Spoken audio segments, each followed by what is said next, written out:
Thank you. My name is R.Joshua, founder of Homeless Advocates for Christ on Facebook. First and foremost, I just want to encourage everyone to give their life to Jesus Christ, Yeshua, the Messiah, who died for us on the cross, showed us really what it is to love our neighbor as ourselves. And of course, we've all sinned. We all need a Savior. And I encourage everyone to give life to Him before it's too late. I also want to talk about my struggle with trying to get some of the homeless into shelter. There's some that want to get into shelter. I spoke with Lieutenant Friesen on the railroad tracks when they were actually clearing those tracks, removing the homeless from there. And they gave them about maybe 15 minutes to get their property.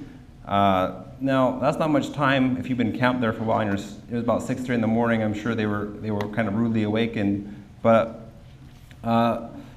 it's very difficult to get the homeless into shelter. A lot of their property was destroyed, those that left that camp, by the way. But it's very difficult. I called Friesen today. There was a homeless gentleman that wanted to get into shelter, and he couldn't get in because Officer Friesen, he gave me his number, but he didn't answer the phone. So we need a 24/7 hotline so that we can get homeless people into shelter that want to get in there. It doesn't make any sense that we don't have something like that, considering the situation we're in. And also, I'm of course always concerned regarding the need for affordable housing. Taking housing from someone is basically threatening their life when you put someone out into the elements, whether it be you take their car from them when you repossess it, or if they're living in their car, or if they're living in just a place where they can barely afford and you kick them out, it's threatening their life.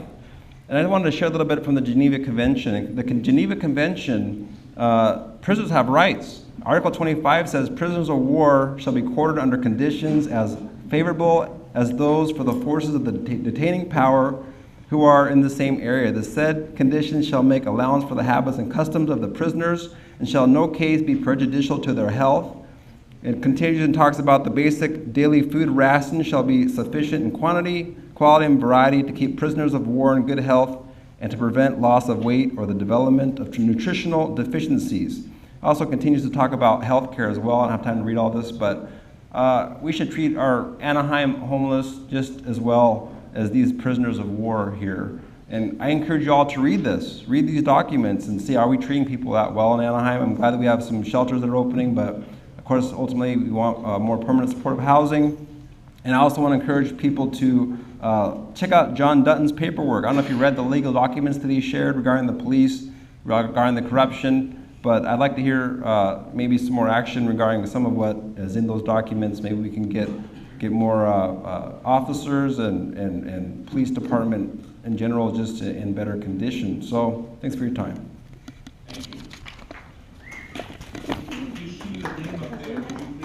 Sorry.